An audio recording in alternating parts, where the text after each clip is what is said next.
Bonjour Hervé Bourdon. Bonjour. Vous êtes président de la FINEF. Mais c'est quoi la FINEF? La FINEF, donc c'est l'Association française des industriels du numérique, de l'éducation et de la formation. C'est une jeune association qui vient de fêter ses 1 an, qui a été créée le 18 octobre 2012 à l'initiative de Cap Digital et des acteurs de l'économie dans la e-éducation et de la e-formation pour montrer et structurer l'existence de cette filière. Mais bon, ces entreprises qui ont rejoint la FINEF existaient déjà il y a quelques années, bien avant l'année dernière. Pourquoi l'année dernière? Pourquoi l'année dernière? C'est le fruit à la fois d'une longue maturation de la profession, qui a duré plusieurs années, de la volonté aussi ministérielle renouvelée à plusieurs moments d'avoir des interlocuteurs pour travailler en collaboration avec les industriels. Et tant qu'il n'y a pas de fédération et de structuration, c'est toujours un peu compliqué. Et puis pour aussi, ça s'est un peu accéléré l'an dernier parce que le contexte est devenu beaucoup plus favorable et donc on a vu émerger un certain nombre de projets suite au premier volet des programmes d'investissement d'avenir, à l'appel à projet numéro 2 et puis numéro 3 cette année. Donc voilà, une nécessité qui était un petit peu présente il y a quelques années et qui est devenue de plus en plus importante. C'est combien d'entreprises? Alors, on a commencé avec 26 membres fondateurs. Donc l'an dernier, c'était 26. 26, et aujourd'hui, on est à 50. Donc, on a doublé en 1 an le nombre de membres et on devrait encore croître de manière importante. Donc, progressivement, la FINEF est en train de rassembler l'ensemble des acteurs du secteur. Ces entreprises, leur dimension, leur champ d'exercice? C'est ce qui fait l'intérêt de la FINEF, c'est qu'on a vraiment un public relativement hétérogène. On a à la fois des startups, donc qui démarrent de 1-2 personnes, beaucoup de TPE parce que notre tissu économique, notamment dans ce secteur-là, est composé de beaucoup de TPE, donc moins de 10 personnes, des PME qui ont donc un peu plus d'ancienneté et des grands groupes, donc que ce soit Orange, que ce soit Microsoft, que ce soit Logica, que ce soit Intel, BIC, etc., qui ont tous par contre comme caractéristique, même si ce sont de grands groupes, d'avoir un service et une activité éducation propre, et d'avoir toujours une équipe aussi également en France, puisqu'on parle de l'association française, donc ce ne sont que des entreprises pas nécessairement françaises, mais en tout cas qui ont une activité et de l'emploi économiquement en France. Alors développer une puissante industrie numérique éducative, je dirais à la française, je crois que c'est l'expression que vous utilisez, dans une démarche collective, est-ce que cela se justifie? Parce qu'aujourd'hui, je dirais, le marché est mondial et en l'absence de cette filière en France, les entreprises étrangères auraient peut-être le champ un peu plus libre en France? On a les deux problématiques. Effectivement, on avait la problématique de limiter un petit peu l'entrant par rapport aux entreprises étrangères qui auraient pu avoir envie de venir conquérir ce marché-là. Bon, le fait d'être une filière structurée permet pas forcément d'empêcher ça, mais permet au moins de travailler en collaboration avec les instances publiques et donc du coup d'avoir un petit peu plus d'éléments. Mais surtout, et c'est ce qui a aussi présidé à la création de la FINEF, c'est pour beaucoup d'entre nous, cela fait plusieurs années que nous allons au BET, notamment à Londres, et c'est relativement frappant de voir des délégations étrangères au-delà des Anglais. Les Anglais sont très très bien organisés là-dessus, mais on a de différents pays avec des délégations, des entreprises qui sont bien structurées, qui ont l'habitude de travailler ensemble, qui sont en accord avec leur gouvernement et qui viennent, comme tel un rouleau compresseur, aller marcher sur de nouveaux pays et sur différents marchés. Donc l'objectif, c'est que la France se dote des mêmes outils pour effectivement gagner dans cette compétition internationale. La FINEF a écrit, a défini un certain nombre de propositions, justement, 25. Tout à fait. On pourrait peut-être aborder, peut-être pas les 25, mais les plus essentiels à vos yeux. 4 champs, je crois. Premier champ, c'est des propositions répondant aux enjeux sociétaux. Tout à fait, effectivement. C'est 25 propositions qui ont été donc émises à la suite des assises de l'éducation que l'on a organisées en mars-avril dernier. Donc on les a regroupées par 4 thématiques. La première, effectivement, concerne les enjeux sociétaux ce que peut faire la FINEF et comment on pourrait aider là-dessus.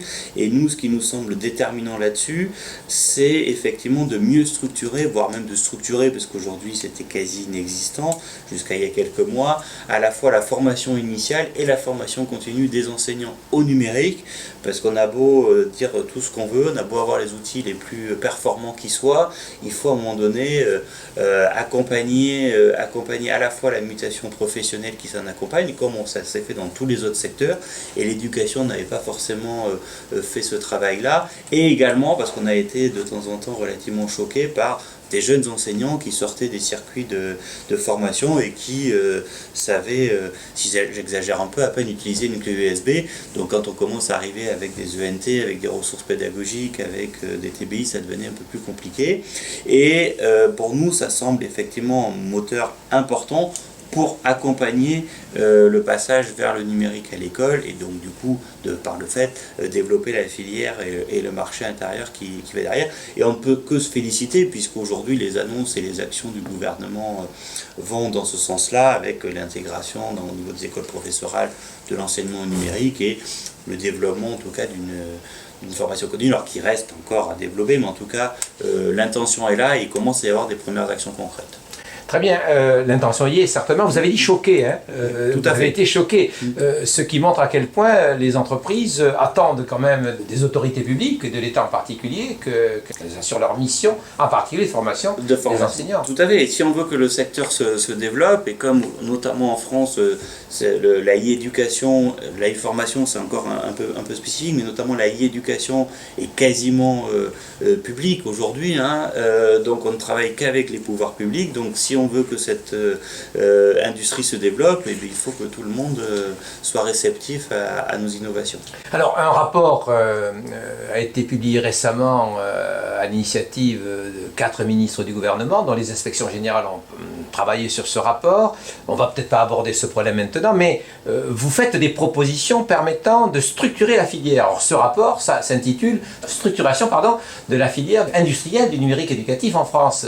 Vous, quelle est la proposition qui vous semble la plus forte, la plus importante pour justement structurer cette filière? Alors, on a été auditionné bien évidemment dans le cadre de ce rapport, nous avons soumis nos propositions. Effectivement, nous, ce qui nous semble le plus important pour structurer cette filière, c'est de faire le lien entre les industriels, le monde de l'éducation, de façon à pouvoir développer encore une fois cette filière-là. Et on a été un petit peu aussi choqués, encore une fois, on est très souvent choqués dans ce rapport-là où on nous a expliqué que la filière n'existait pas, alors que nous existons depuis un an avec des entreprises qui, pour certaines, sont là depuis plus de 10-15 ans, qu'il fallait forcément avoir des locomotives et des gros acteurs spécialisés dans l'éduc qui allaient tirer, alors qu'aujourd'hui il se trouve que sur le système français c'est essentiellement des PME aujourd'hui qui sont très innovantes et qui tirent ce secteur-là, que ce soit en e-éducation, que ce soit en e-formation. Donc je pense qu'il y a besoin d'harmoniser tout ça, mais en tout cas la relation nécessaire entre les acteurs privés, les acteurs publics, et de clarifier un peu le rôle de chacun sur l'ensemble de ce domaine-là est pour nous important et primordial pour développer notre filière. Clarifier le rôle, est-ce que ça signifie de rendre à César ce qui appartient à César, c'est-à-dire à l'État à définir un certain nombre de directions et aux entreprises à entreprendre? Tout à fait, c'est vraiment ce que l'on demande. Nous, on n'a pas la prétention de vouloir faire les programmes, de vouloir évaluer les choses, qui est bien évidemment du ressort de l'éducation nationale et des instances publiques. Par contre, effectivement, définir des directives, des prospectives à long terme, puisque quand on entreprend, on investit, donc on ne peut pas investir sur 6 mois et 6 mois après changer, etc. Donc il faut vraiment ces choses-là, et qu'il n'y ait pas une confusion entre qui doit définir, qui doit faire, qui doit réaliser derrière, et qui est vraiment chacun restant à sa place. Mais j'entends un petit peu dans votre proposition, dans vos propos, peut-être jusqu'à maintenant le manque d'une certaine lisibilité à moyen terme pour que les entreprises qui investissent et qui doivent investir dans le R&D, si j'ai bien compris, puissent le faire avec quand même des objectifs assez clairs. Tout à fait, c'est vraiment ça, et on voit très bien quand notamment on est entrepreneur, qu'on commence à chercher des financements, que ce soit des banques, auprès d'investisseurs, etc. Dès qu'on leur parle d'éducation, il y a cette image-là qui dit « Oula oui, mais ça change tout le temps, il n'y a pas de pérennité, il faut qu'on puisse avoir une visibilité ». Et effectivement, ce manque de visibilité freine l'innovation, freine l'investissement, alors qu'on a des compétences, un savoir-faire très, très intéressant. Plus de lisibilité sur la durée. Alors il ne s'agit pas de graver dans le marbre des choses pour les décennies à venir, mais qu'au moins avec des perspectives de 3 à 5 ans, on puisse s'assurer à la fois les budgets, les modes de financement, les besoins, les directives, comme ça peut être le cas par exemple dans les ENT, où depuis 10 ans, aujourd'hui on fait les 10 ans des ENT, il y a eu des éléments structurants de la part du gouvernement et des ministres de l'époque qui ont permis à une filière de se développer, et on souhaite, notamment sur le contenu, les ressources numériques, etc., peut-être retrouver un petit peu la même chose, et pas travailler sur des opérations très ponctuelles qui ont le mérite d'exister, mais ne permettent pas de s'inscrire sur une durée. Alors justement, est-ce que la création future d'une direction le numérique pour l'éducation vous constitue, selon vous, un élément positif dans la mise en œuvre de cette lisibilité? Mettre en place une direction qui aurait une mission un peu plus horizontale, quand on constate combien les directions fonctionnent en silo dans ce ministère comme dans d'autres d'ailleurs, est-ce que c'est un élément qui, selon vous, est positif? Ah oui, nous accueillons ça de manière très très positive, parce que déjà ça replace le numérique à une place vraiment importante et prédominante, ce qui n'était pas forcément le cas jusqu'à présent. Ça va aussi, on se heurtait des fois à la fois des débats soit trop techniques, soit trop pédagogiques. L'idée effectivement est de faire travailler les deux ensemble au niveau du ministère, et ça nous paraît très pertinent pour arriver à avancer sur un certain nombre de problématiques. Donc c'est vraiment pour nous une très bonne chose et une très bonne nouvelle d'aller sur cette direction du numérique éducatif. Vous faites une série de 4 propositions permettant le développement international. Je crois que c'est un des points sur lequel vous attirez l'attention du gouvernement et la nécessité de faire des efforts. Tout à fait, c'est effectivement un des enjeux de la constitution de la FINEF, et tout le monde aujourd'hui sait que le marché est mondial et qu'une entreprise, quelle qu'elle soit, ne peut se développer uniquement sur son marché intérieur. Donc il faut effectivement faire un certain nombre d'actions pour pouvoir être fort sur son marché intérieur, qui est normalement le marché de prédilection, mais après pour pouvoir assurer des capacités de développement, d'innovation et de R&D, il faut après aller sur un marché beaucoup plus important, là où beaucoup d'autres pays, notamment les Anglais, mais également les Suédois, les Norvégiens, sont beaucoup plus structurés, avec un marché intérieur qui est beaucoup plus fort et une dynamique internationale. Et une des propositions que l'on soumet au gouvernement, parce que ce développement international ne peut se faire qu'en collaboration avec un soutien fort du gouvernement,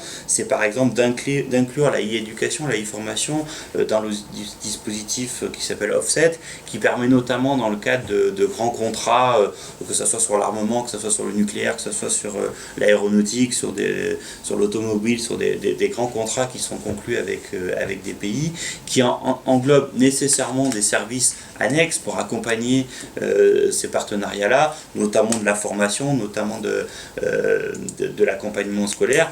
Les industriels du numérique éducatif puissent être inscrits dans ces dispositifs-là afin de faire valoir leur savoir-faire, leur technologie dans ces pays-là, et du coup les implanter et les aider à s'implanter après sur un marché beaucoup plus important.